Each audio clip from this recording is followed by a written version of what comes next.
स्वस्ति पंथा मनुचरेम सूर्यचन्द्रमसाविव पुनर्दधता गणता जानता संगमे मयि। आदर और सम्मान के योग्य नेपाल आर्य समाज और केंद्रीय आर्य सभा के सभी कार्यकर्ता और अधिकारी वर्ग, सभी सम्मानित प्रतिष्ठित व्यक्तित्वगण और आज बड़े दिनों के बाद मेरे एक पुराने मित्र भाई टीकाराम जी मुझे मिले हैं, मुझे बहुत खुशी है।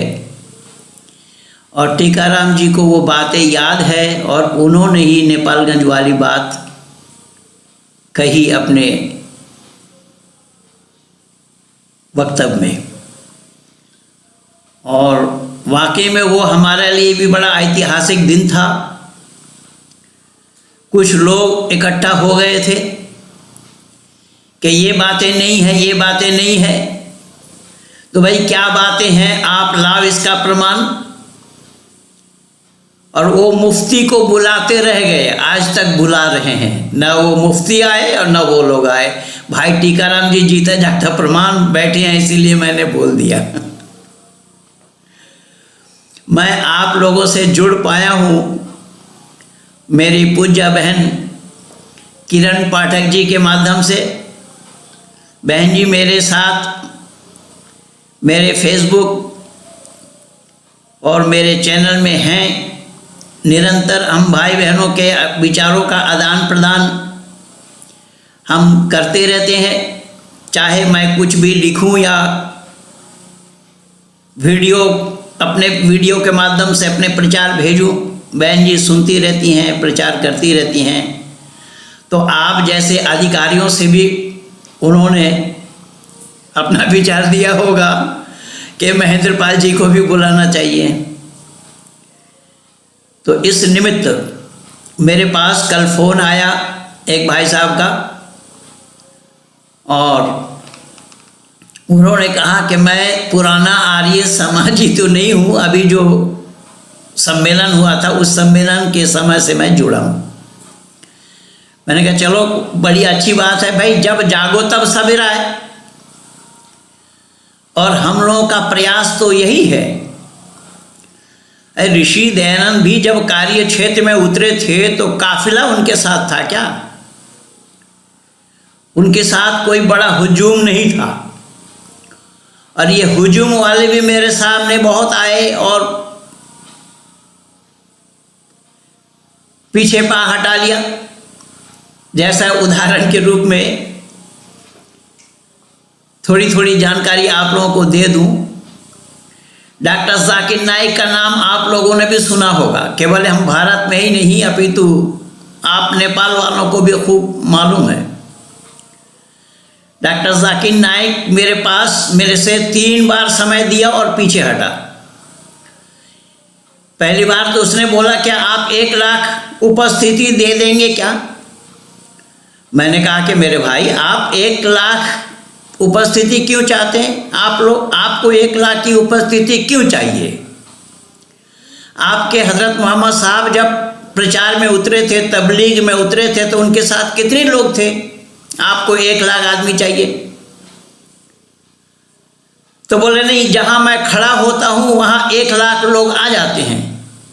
मैंने कहा ये तो बड़ी अच्छी बात है, जब आप जहां खड़ा हो जाते हैं वहीं 1 लाख लोग आ जाते हैं, तो हमें फिर 1 लाख लाने की आवश्यकता क्या है? आप ही आइए।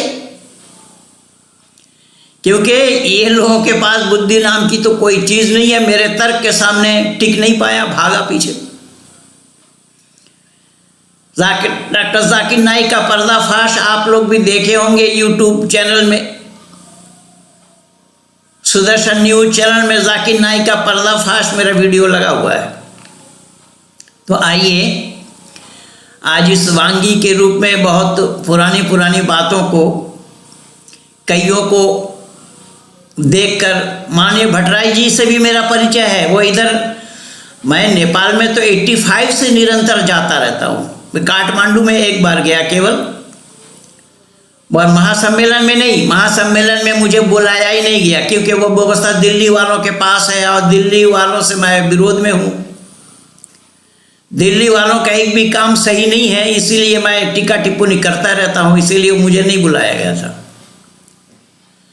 जो नेपाल के और नीचे लोग हैं, जो हमारे भारत से सटे हुए जितने भी डिस्ट्रिक्ट है, सब में मैं जाता रहता हूँ। उधर नेपालगंज से लेकर प्राय क्षेत्रों में सभी लोग मुझे जानते हैं। मैं निरंतर 85 से 2-2, 3-3 महीना रह करके प्रचार किया हूँ, और मूल रूप से वीरगंज आर्य समाज से ही मैं जुड़ा हुआ रहा। वीरगंज के कुछ कार्यकर्ता हमारे एक्सपायर कर गए हैं, इसलिए अब शिथिल हो गया वीरगंज भी। लेकिन आज इसी बहाने में आप लोगों को एक खुशखबरी, आप नेपाल वासियों को मैं एक खुशखबरी दे रहा हूँ कि नेपाल के बहुत सारे लोग, चाहे वो काठमांडू के हों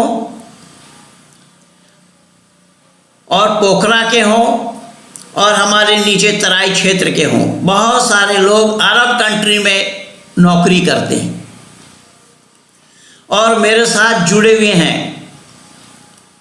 एक देव नारायण यादव जी, जो सीता जनकपुर के रहने वाले हैं, माता सीता की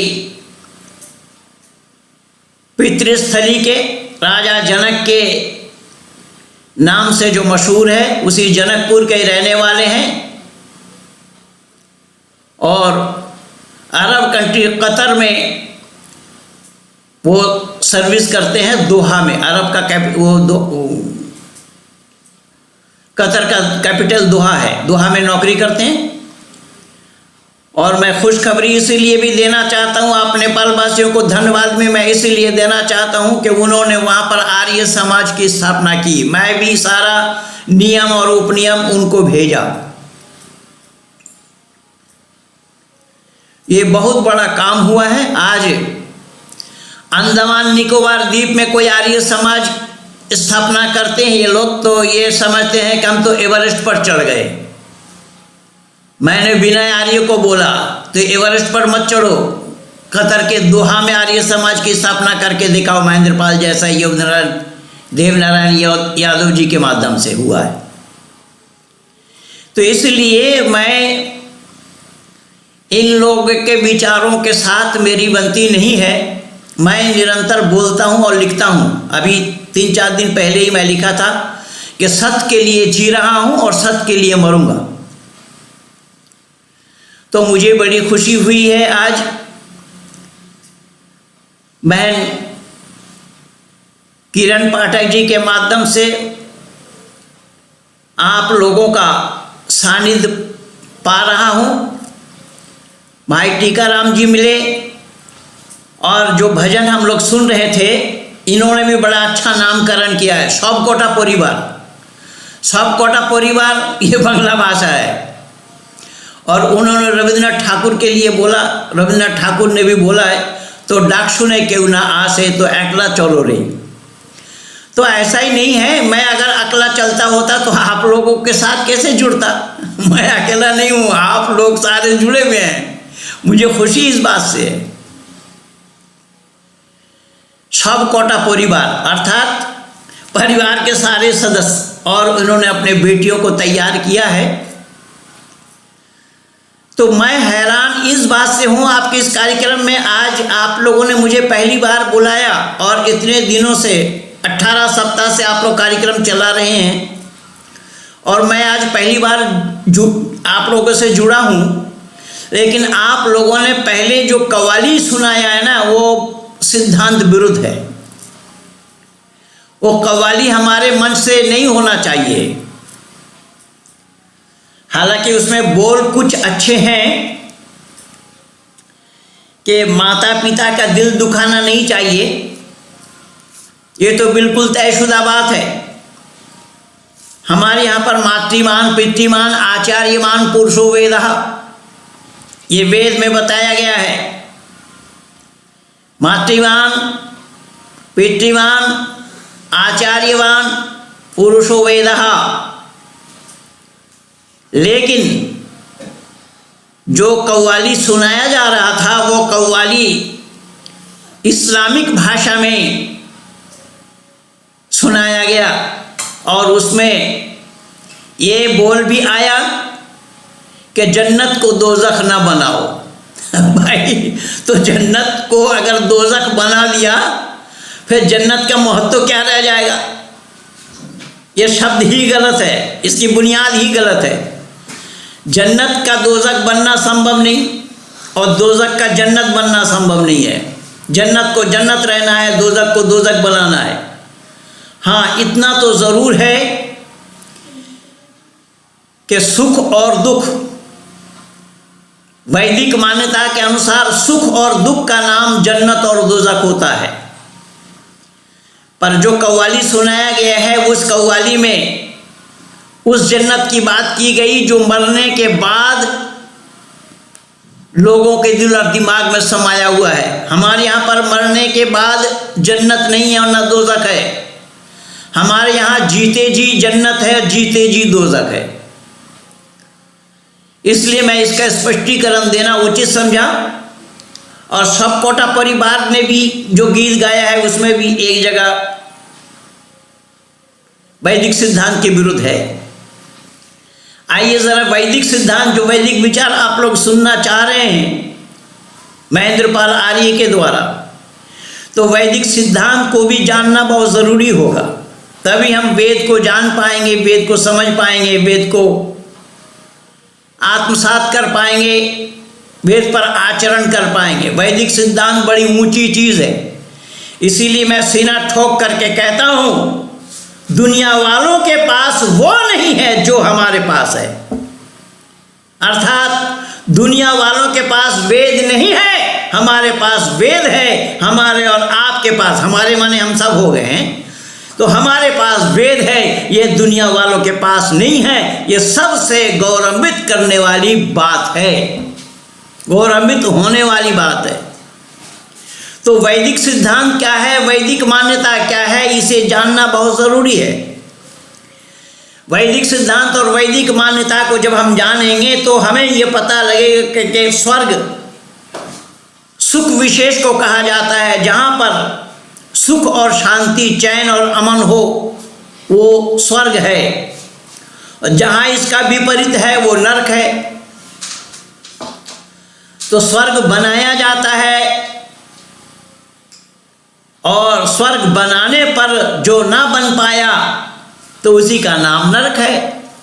जैसा उदाहरण के रूप में हमारे भाई टीकाराम जी थे, जो मैं नेपालगंज गया था, राजू जी के साथ मेरा अच्छा संपर्क रहा। राजू जी के साथ संपर्क मेरा वो जब अमेरिका में थे उस समय से है। बहुत सज्जन पुरुष है। तो मैंने निवेदन किया कि स्वर्ग यहाँ बनाया जाता है। स्वर्ग के माने सुख विशेष का है। जिस परिवार में, जिस घर में जितने मेंबर होते हैं, जितने लोग रहते हैं, सब चैन से, आराम से, अमन के साथ रहे, वो घर स्वर्ग है। और जहाँ पर इत्तेफाक नहीं है, जहाँ पर लोग ये जानते ही नहीं हैं कि ज़िंदगी का निर्वहन किस तरीके से करना है, विशेष करके जो कव्वाली सुनाया गया उस इस्लाम के मानने वालों को तो ये भी पता नहीं है। इस्लाम घराने की महिलाएं ये नहीं जान पाती कि एक पति के पास अपना ज़िंदगी को निर्वहन करना है या पति बदलने पड़ेंगे। अब कितने बदलने पड़ेंगे इसका भाई कोई श्योरिटी किसी के पास नहीं। ये तो धन्यवाद दीजिए हमारे भारत सरकार को, कोई इन्होंने 3 तलाक पर प्रतिबंध लगाया है। खैर, तो मैंने निवेदन किया, घर के अंदर जितने भी मेंबर होते हैं, प्रेम भाव, प्रेम का बर्ताव जहाँ हो, सुख, चैन, आराम, शांति जहाँ हो, वो परिवार स्वर्ग है। इसीलिए परिवार को स्वर्ग बनाया जाता है। पर हमारे यहाँ पर तो मान्यता ये है लोगों की कि लोग मरने के बाद लिखते हैं स्वर्गीय। अब वो गया कहाँ इसका कोई पता नहीं है, उसके नाम से लिख दिया जाता है स्वर्गीय।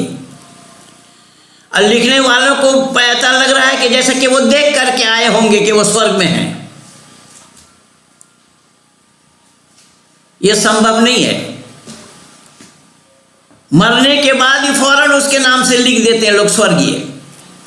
अब गया कहाँ, उसका कर्म क्या था वो तो ईश्वर जाने। ईश्वर की न्याय व्यवस्था के अनुसार वो अपना जगह बनाए। लेकिन हमारी यहाँ की मान्यता यही है, इस तरीके से लोग लिखते। इसी संदर्भ में बांग्ला भाषा के एक कवि ने बहुत ही सुंदर कविता लिखा है। मैं थोड़ा सा संकेत कर रहा हूं और उसको हिंदी में बता दूंगा। बांग्ला भाषा के कवि हैं, इन कवि का नाम है शेख फजलुल करीम, जबकि इस्लाम से ताल्लुक़ रखने वाला है, एक इस्लाम का नुमाइंदा है। और वो क्या लिख रहे हैं ज़रा गौर से सुनिएगा। वो लिख रहे हैं, कोथाय स्वर्गो कोथाय नरो के बोले ता बहु दूर, মানুষের মাঝেই স্বর্গ নরক মানুষেতে সুরাসुर। अर्थात कवि लिख रहे हैं कि कौन कहता है स्वर्ग दूर में है, कौन कहता है नरक दूर में है। इसी जनमानस में ही स्वर्ग है। और अंतिम पंक्ति में तो उन्होंने यहां तक लिखा कि स्वर्ग एसे दाঁড়ায় তখন আমাদেরই কুড়ে ঘরে। अर्थात स्वर्ग उस समय उपस्थित हो जाता है हमारे झुग्गी और झोपड़ी के अंदर, जिस झुग्गी और झोपड़ी में सुख शांति चैन और अमन है, उस परिवार को स्वर्गीय बताया जाता है। और ये इस्लाम के मानने वाले, इस्लाम के नुमाइंदा जो कवि हैं, शेख फजलुल करीम नाम है इनका। और कुरान के अनुसार, कुरान में अल्लाह ने कहा, इन कुंतुम तुमिनून बिल्लाहि वल यौमिल आखिर, आखिरत के दिन को ईमान रखना पड़ेगा, कयामत के दिन को मानना पड़ेगा, जन्नत और जहन्नुम को मानना पड़ेगा। लेकिन वो शेख फजलुल करीम जो एक कवि हैं, उस कवि ने नहीं माना उस चीज को। अब इस्लाम वालों ने उसको जगह दिया या नहीं, मैं नहीं जान रहा हूं। तो कहने का तात्पर्य मेरा यह है कि वैदिक सिद्धांत और वैदिक मर्यादा के आधार पर हमारे ऋषि मुनियों ने हमें यह बतलाया है, हमें यह ज्ञान दिया है इसी वेद के द्वारा, वैदिक परंपरा के अंतर्गत, कि स्वर्ग और नरक दुनिया से बाहर नहीं है। स्वर्ग तैयार करना पड़ता है, बनाना पड़ता है। कई बार हमारे भजनिक लोग भी गाते हैं ना इसी स्वर्ग के बारे में। तो कहने का तात्पर्य मेरा यह है कि माँ बाप की बात जहां तक उस कव्वाली में था, किंतु कुरान की मान्यता यह है कि माँ बाप अगर बेदीन हैं तो उनकी एक भी ना मानो, उनकी बात मत मानो, उनकी खिदमत न करो। उदाहरण के रूप में कि माँ बाप अगर इस्लाम से मुतासिर नहीं है, माँ बाप अगर इस्लाम को कबूल नहीं किया, लड़के ने इस्लाम स्वीकार किया, माँ बाप ने इस्लाम स्वीकार नहीं किया, तो उस लड़के के लिए उपदेश है कि उस माँ बाप की खिदमत ना करो। फिर ये भजन कहाँ रहेगा आपका, ये कव्वाली कहाँ फिट करेंगे आप। इसलिए मैं सोचा कि इसका खुलासा आप लोगों के बीच में आना बहुत ज़रूरी है, क्योंकि मैं अपने पेज के माध्यम से संपूर्ण विश्व के आंगन में ये प्रचार आपका फैला दिया हूँ।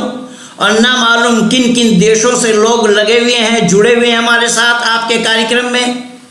मैं अपनी बातों को भली भांति औरों तक पहुँचाने के लिए इस भेद को खोल रहा हूँ कि ये विडंबना है।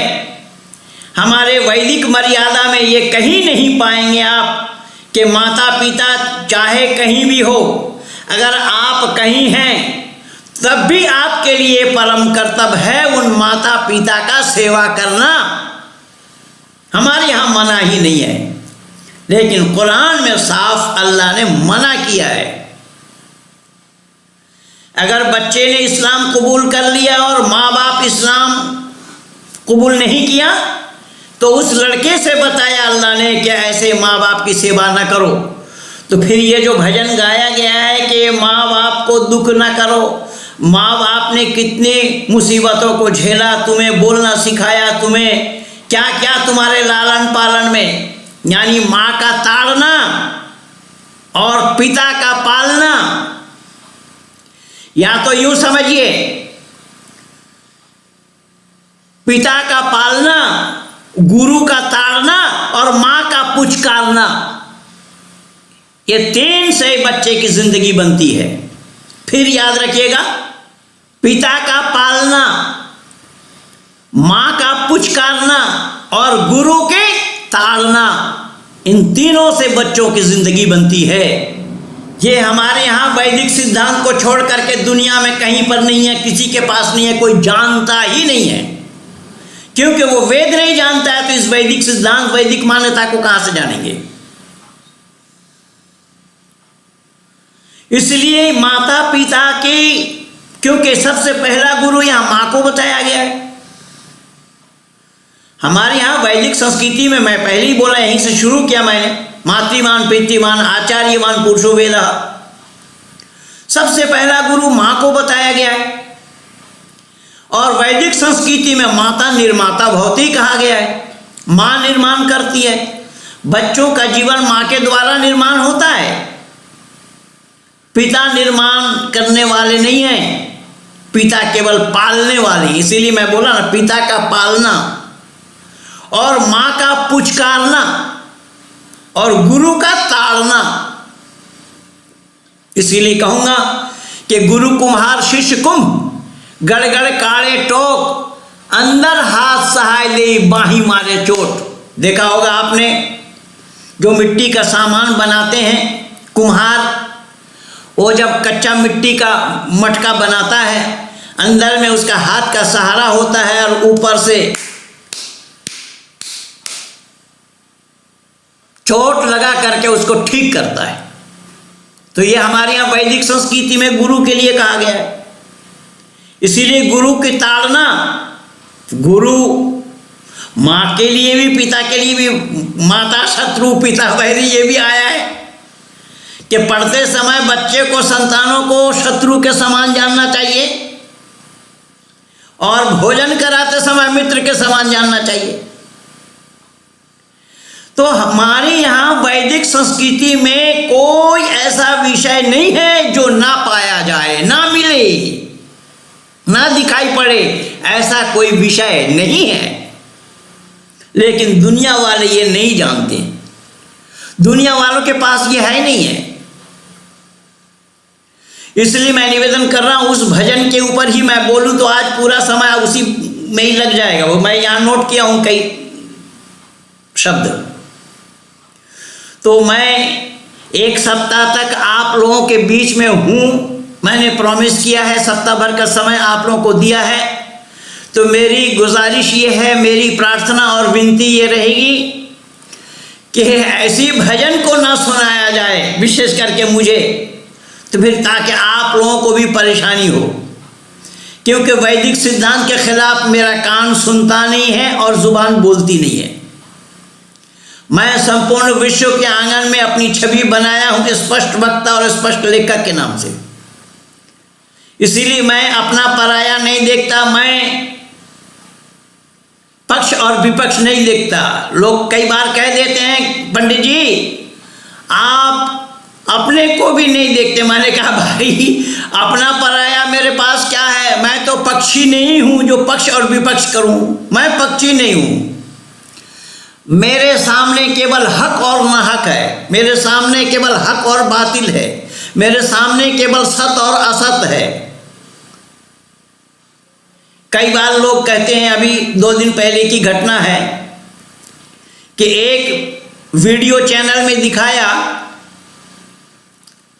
कि हमारे भारत के महामहिम राष्ट्रपति जी किसी जगन्नाथपुरी उड़ीसा के मंदिर में गए थे, वहां पर उनको मंदिर में चढ़ने नहीं दिया गया, किसी दूरदर्शन चैनल में दिखाया।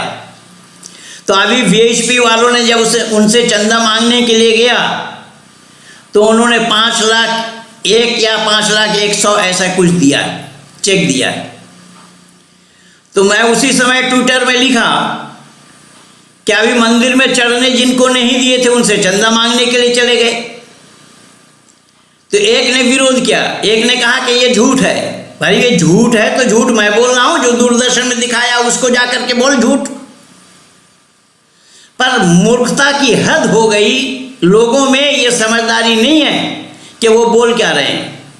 खैर, तो मैंने निवेदन किया कि वैदिक मान्यता एक ऊंची चीज है, एक अलग चीज है। ऋषि दयानंद ने भी समझौता नहीं किया। ऋषि दयानंद के शब्दकोश में समझौता शब्द नहीं है। अगर ऋषि दयानंद को समझौता करना होता तो अपना माता पिता से कोई लाठी बजी थी उनकी, या जहां तक मुझे आप लोग जानते हैं तो क्या मेरी भी माता पिता से लाठी बजी थी?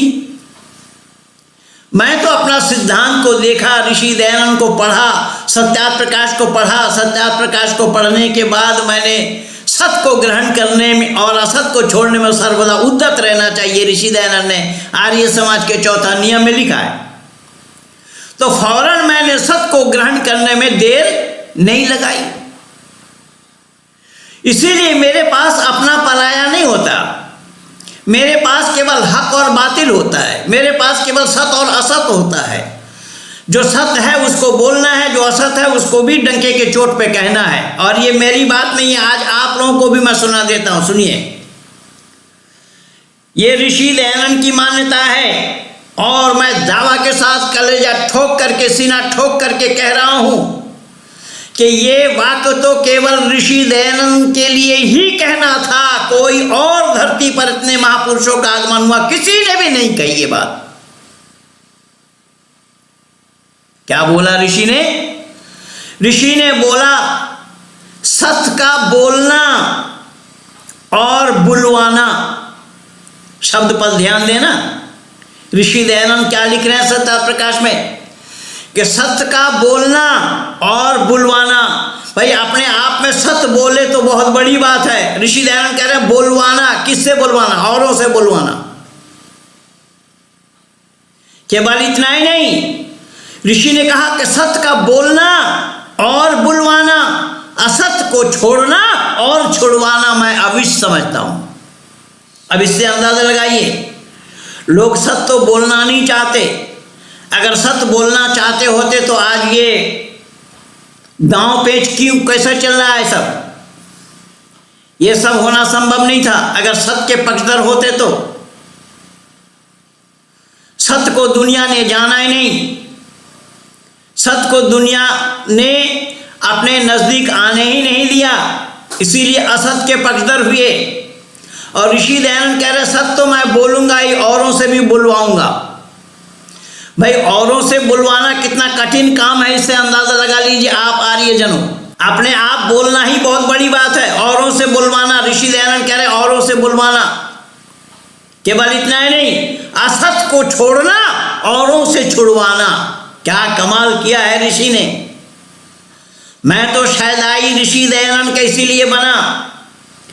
मैंने वेद को अपने जीवन में इसीलिए उतारा कि सच्चाई को देख करके, जान करके, परख करके ही मैं सत्य को स्वीकार किया। ऋषि दयानंद कह रहे हैं सत्य तो बोलूंगा ही, औरों से बुलवाऊंगा, असत्य तो छोड़ूंगा, औरों से भी छुड़वाऊंगा। औरों से छुड़वाऊंगा का मतलब समझ रहे हैं ना कितना संघर्ष है। लोग अपने आप ही छोड़ना नहीं चाहते, ही औरों से छुड़वा रहे हैं ऋषि दयानंद। इसलिए ऋषि दयानंद के विचारों का कोई तुलना दुनिया वालों के पास नहीं है। दुनिया ने ऋषि दयानंद को पढ़ करके ही नहीं देखा। जो आर्य समाज के संस्थापक थे, जिन्होंने आर्य समाज नाम की संस्था को कायम किया, जिन्होंने आर्य समाज नाम की संस्था को बनाया, ऋषि दयानंद का मर्यादा ही क्या है इसीलिए तो लेखकों को भी लिखना पड़ा, 100 बार जन्म लेंगे 100 बार फना होंगे, एहसान दयानंद के फिर भी ना अदा होंगे। ये तो लेखकों ने लिखा है, गायकों ने लिखा है,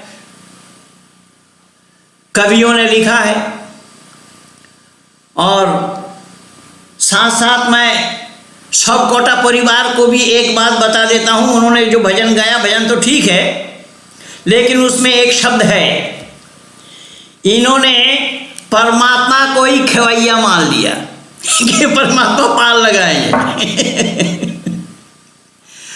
पार लगाने वाले परमात्मा नहीं है। मेरी बेटी भी हंस रही है, देखिए। परमात्मा पार लगाने वाले नहीं है साहब। पार लगाने के लिए हमारे कर्म ही हमें पार लगाए। परमात्मा न्यायकारी है। परमात्मा अगर पार कराने लगे तो उसकी न्याय व्यवस्था चरमरा जाएगी। इसीलिए परमात्मा ये कह रहे हैं, ये उपदेश दे रहे हैं, अवश्य में भोक्तव्यम कृतम कर्म शुभाशुभम, अवश्य ही भोगना है किए हुए कर्मों का फल, शुभ और अशुभ। तो शुभ अशुभ कर्मों के फल को भोगने के लिए ये जीवात्मा बारंबार धरती पर आता है, केवल उसी कर्मों को भोगने के लिए। तो जब आपने उस भजन में क्या गाया, हमें मत डुबोना, हमें बचा देना। अच्छा भाई, आपको डुबोने से परमात्मा को क्या मिलेगा? अंदाजा लगाइए जरा सा। ऋषि दयानंद के नाम से भी ये तथाकथित आर्य समाजी बनाम रट्टू तोता मैं लिखा हूं, बोला भी हूं। ये रट्टू तोता क्या कहते हैं ऋषि दयानंद के नाम से, कि ऋषि दयानंद मृत्यु शैये में पड़े थे और बोल रहे थे, परमात्मा अजब तेरी लीला है, तेरी इच्छा पूर्ण हो। ये सरासर झूठ है, गलत है। जब सत्यार्थ प्रकाश केस में जीता दिल्ली हाई कोर्ट से अपने वकीलों के साथ, तो कई संगठनों ने मुझे सम्मानित किया, तो परोपकारिणी सभा अजमेर वालों ने भी सम्मानित किया। और स्टेज पर मैं बोल रहा था, देखा वहां पर ऋषि दयानंद के मृत्यु शैया वाला वो चित्र लगा था और उसके नीचे लिखा था बड़े बड़े अक्षरों में, ऐ परमात्मा तेरी इच्छा पूर्ण हो। मैंने वहीं खड़ा होकर के स्टेज पर विद्वान जनों की जमावड़ा थी, मैंने सारे विद्वानों को चुनौती दिया कि परमात्मा की इच्छा होती या नहीं होती, इसी पर ही मेरे से डिबेट कर लो। कोई नहीं आया सामने और आज तक नहीं आया।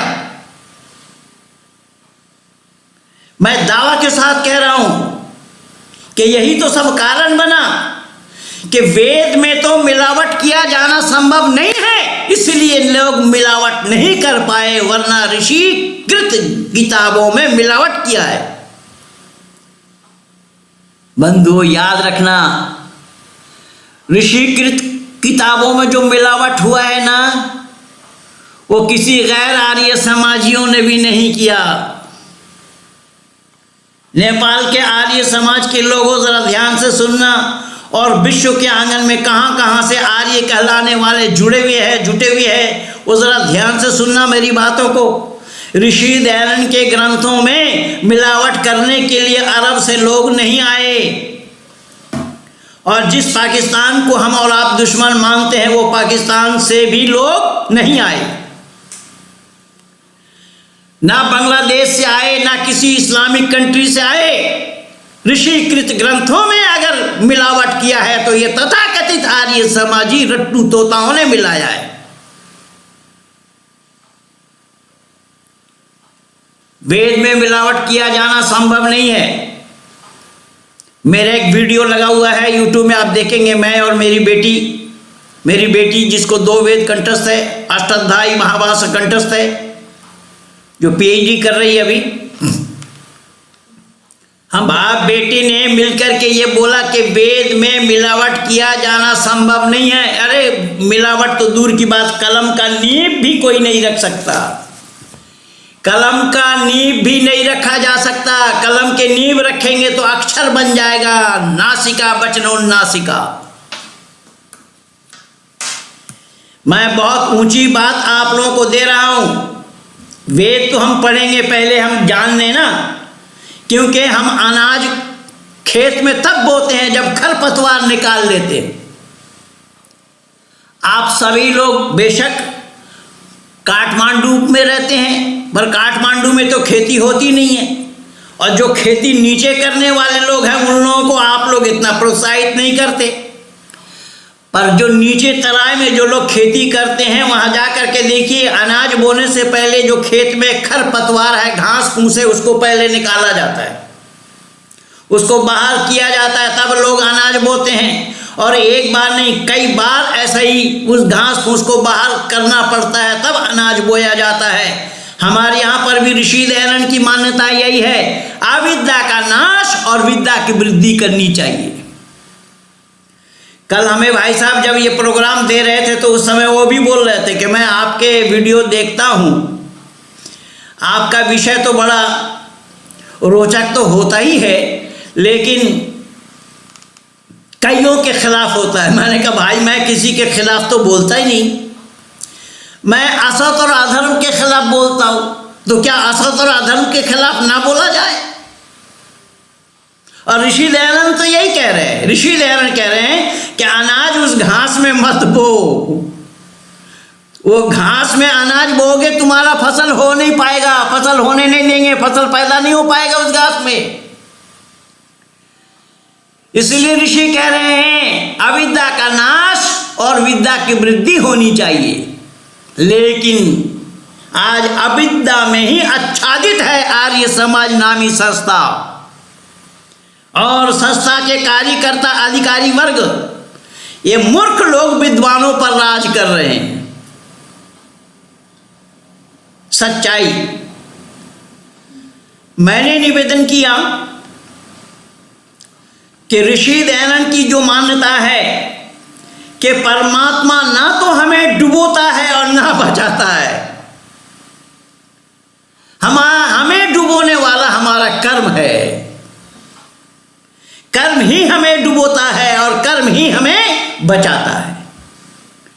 हमारा कर्म ही अगर खोटा हो, कर्म ही अगर गलत हो, और हम जिंदगी भर परमात्मा से यही कहते रहे, बोलते रहे, चिल्लाते रहे, शोर मचाते रहे, परमात्मा मुझे डुबोना मत, क्या बोलता वो, तुम ना डुबो, तुम डुबो या बचाओ। भाई तुम डुबो या बचाओ, वो उसके ऊपर क्यों ये जिम्मा आएगा? वो क्यों डुबोएगा और क्यों बचाएगा? उसने मनुष्य मात्र को कर्म करने में स्वतंत्र छोड़ा है। जीव आत्मा कर्म करता है अपनी इच्छा अनुसार, लेकिन फल अपने इच्छा अनुसार ले नहीं पाएगा। फल परमात्मा देने वाले हैं, और ना वो किसी को ज्यादा देते, ना वो किसी को कम देते। अर्थात हमारा जितना अधिकार है, हमारा जितना हक है, यानी हमने जितना काम किया है उतना ही हमें देंगे, उससे ज्यादा देंगे ही नहीं। तो जब उससे ज्यादा हमें नहीं देंगे तो हमें बचा लो और डुबोना मत का क्या मतलब हुआ? वो डुबोएगा नहीं, डूबेगा तो दोष लगेगा उस पर, और दोष लगने पर परमात्मा ना हो करके दूसरा कोई शय बन जाएगा, वो परमात्मा नहीं बन सकते। ये वैदिक सिद्धांत गांठ बांध लेना, क्योंकि हम अपनी जुबान से परमात्मा के लिए ऐसा कोई शब्द ना निकालें जो परमात्मा पर दोष लगता हो। ऐसा कोई शब्द मानव अपनी जुबान से नहीं निकालना चाहिए। वो डुबोता नहीं है, लेकिन हाँ, जो गजल आपने सुने ना, उस गजल में अल्लाह डुबोता है, अल्लाह बचाता है। हमारे यहां परमात्मा ना डुबोएगा ना बचाएगा। हमारे यहाँ बताया कि तुम काम करोगे, तुम्हारा काम ही तुम्हें तैरा देंगे। तुम्हारा काम ही तुम्हें पार लगा देंगे, नदी के इस पार से उस पार पहुंचा देंगे। और कहीं तुम्हारा काम में खोटापन हो तो बेटा याद रखो उस पार नहीं जा पाओगे, डूबोगे। लेकिन यहां अल्लाह ने कहा इन्नल्लाह यर्ज़ुक़ु मन यशाअ बिग़ैरि हिसाब। वो अल्लाह जिसको चाहेगा डुबोएगा, जिसको चाहेगा तैरा देगा। हमारे यहाँ ये फिट होता नहीं है और ना हो सकता है। अल्लाह जिसको चाहते बेहिसाब रोजी देते थे, ये कभी भी संभव नहीं होगा। ऋषि दयानंद कह रहे हैं अल्लाह को रोजी हिसाब से देना चाहिए था, पर क्या करें हम, अल्लाह हिसाब वाला नहीं है। अगर अल्लाह हिसाब वाला होता तो रोजी हिसाब से देता। ऋषि कह रहे हैं कि ना ना ना ना, संभव ही नहीं है। परमात्मा पर दोष लगेगा, हम जितना करेंगे हमें उतना ही मिलना है, उससे कम नहीं, ज्यादा नहीं। अगर ज्यादा दे तो औरों के साथ अन्याय हो जाएगा, और कम दे तो हमारे साथ अन्याय होगा। इन बात को ना तो कुरान वालों ने जाना, ना बाइबल वालों ने जाना। त्रिपिटक जिंदा विस्ता ये तो सब छोड़िए, वो तो मानते ही नहीं है परमात्मा को। और आपके नेपाल में इस समय, जहां तक नेपाल से मेरा संपर्क और संबंध है, ईसाइयों का भरमार हो रहा है। ईसाइयों का प्रचार और प्रसार बढ़ रहा है निरंतर। और अपने घराने वालों को बचाने में अगर किसी में दम है, किसी में ताकत है, तो वो केवल और केवल आप जैसे आर्य जनों में ताकत है। हमारे भाई टीकाराम जी को मालूम है बखूबी, हम नेपालगंज गए थे उस समय कितने लोगों से मिले और इन्होंने मिलवाया भाई राजू जी के माध्यम से। बहुत सारे लोग जहां मैं रुका था वहां होटल में आते रहते थे। तो आप लोगों को अंगड़ाई लेना पड़ेगा। आप लोगों के साथ आप लोगों को मजबूती के साथ डट करके ऋषि दयानंद के मंत्र को उजागर करना पड़ेगा। तभी आप आर्य समाज की सार्थकता को रख पाएंगे, तभी वेद प्रचार हो पाएगा। जब तक आप वैद प्रचार करेंगे, वैदिक मान्यता को जन जन तक पहुंचाएंगे, जन जन तक पहुंचाने के लिए वो विचारधारा, वो फील्ड पहले बनाना पड़ेगा ना भाई। फील्ड बनाए बिना कैसे संभव होगा? फील्ड बनाना पड़ेगा पहले। इसीलिए मैं बोला खरपतवार को पहले निकालना पड़ेगा। तो मैं निवेदन कर रहा हूं, यह वैदिक मान्यता है, वैदिक परंपरा है, ऋषि परंपरा है। ऋषियों ने हमें वेद ढूंढ करके, वेद से ढूंढ करके दिया, और वेद ज्ञान आदि सृष्टि में ही परमपिता परमात्मा ने मानव मात्र को दिया। थोड़ा सा चलते चलते रख रहा हूं वेद क्या है। कल से विस्तार रूप से वेद पर बोलूंगा, और बखूबी मुझे भरोसा है भाई टीकाराम जी भी वहाँ 3 दिन लगातार हमारे साथ थे, इनको भी बखूबी मालूम है। मैं अपने ऑडियंस को उठने नहीं देता, और हमारे ऑडियंस को ये पता भी नहीं लगता कितने देर से बैठे हैं। मैं भी भूल गया। तो इसीलिए मैं निवेदन कर रहा हूं कि ऋषि ने कहा कि वेद क्या है पहले जानना पड़ेगा। वेद क्या है? वेद के माने कोई ग्रंथ का नहीं है, वेद के माने कोई किताब का नहीं है, वेद के माने किसी बुक्स के नहीं है। वेद के माने है ज्ञान।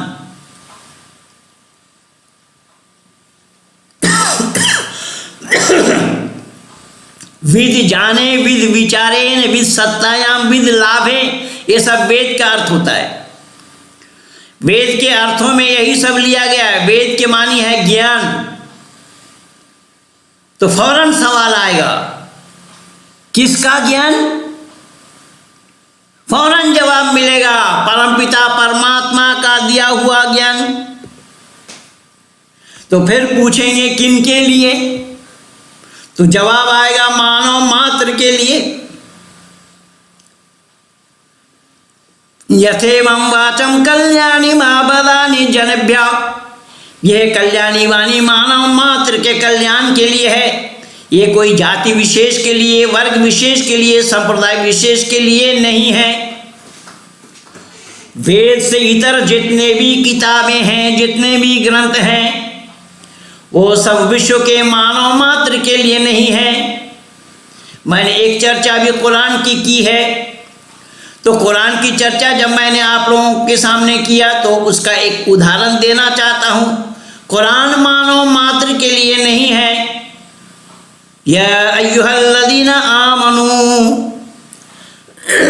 कुरान कहता है ईमान लाने वालों, क्योंकि आप सबको बेईमान मानता है कुरान, अल्लाह, मुसलमान।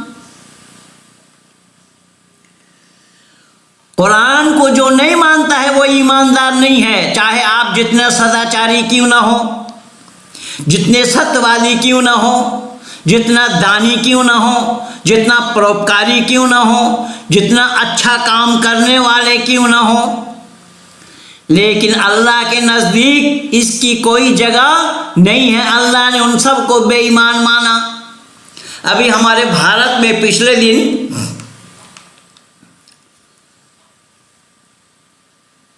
कश्मीर में प्रचार हो रहा था, मोदी क्या जीतेगा, मोदी को समुंदर में डुबोएंगे।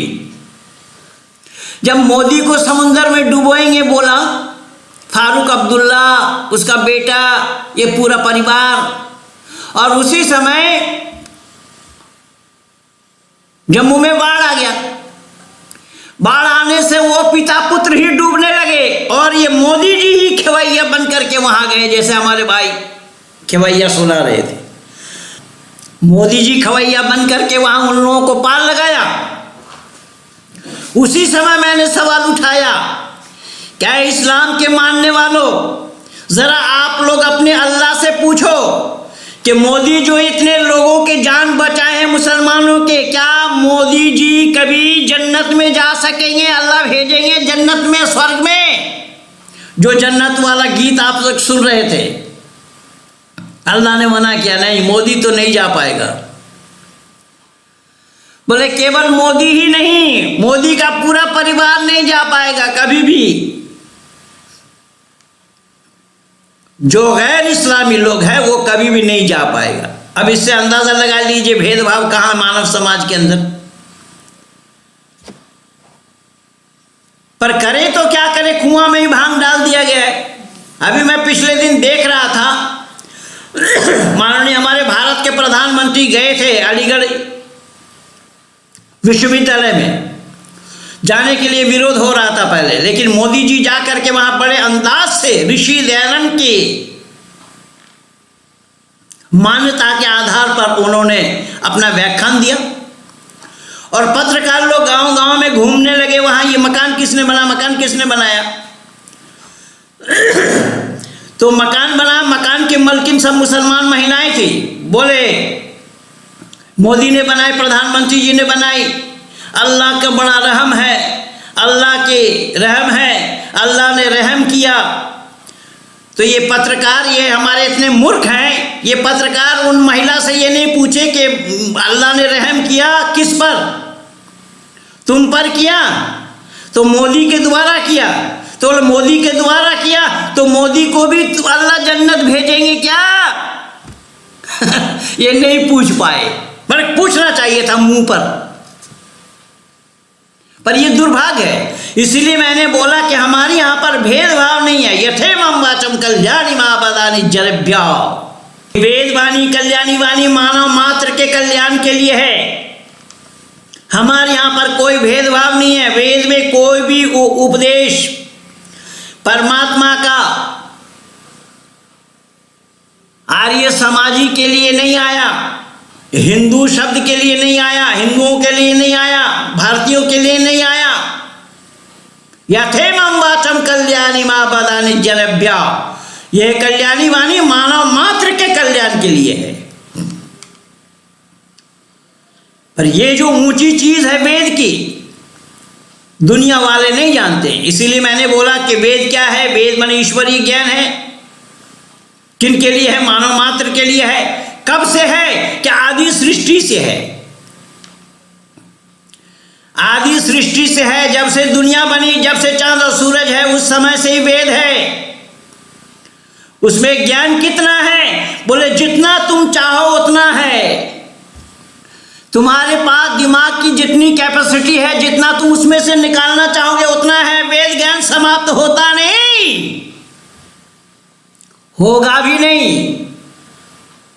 तो फौरन जवाब आएगा आपके तरफ से कि किस भाषा में है, तो जवाब आएगा मानव मात्र की भाषा में है। अब वेद संस्कृत में है, मानव मात्र की भाषा हम कैसे जानेंगे?